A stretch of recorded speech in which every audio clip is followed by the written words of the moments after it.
Tu vois ce moment, l'attente d'un résultat, cette attente palpable, parfois insoutenable, où chaque minute paraît interminable, où ton esprit cherche le bouton pause, en vain.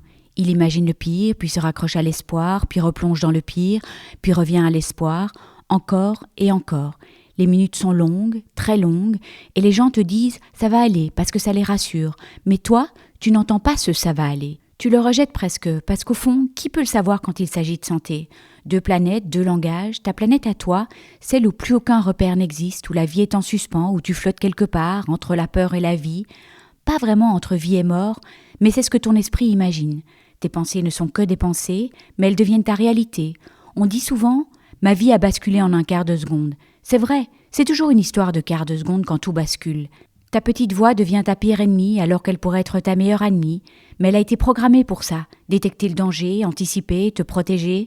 Alors tu tentes de respirer, de t'accrocher à un mot doux, à un message d'une amie qui te parle d'une bonne nouvelle, d'un miracle, de quelqu'un qui a eu une belle surprise. Mais au fond, tu ne fais qu'une seule chose, tu attends. Tu ne penses qu'à ça, tout le reste se met sur pause, tes enfants, ta vie, ton partenaire, tes projets, tout est suspendu, tout est en suspens.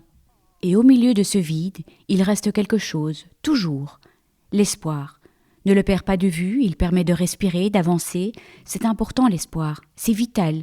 Respire-le à plein poumon, sniffe-le, accroche-le à tout ton corps, colle-le partout. L'attente sera moins longue, moins lourde, moins pénible. Ce n'est pas du déni, c'est l'espoir magique. Sniffe-le encore et regarde cette vidéo en boucle. Moi, je pense à toi.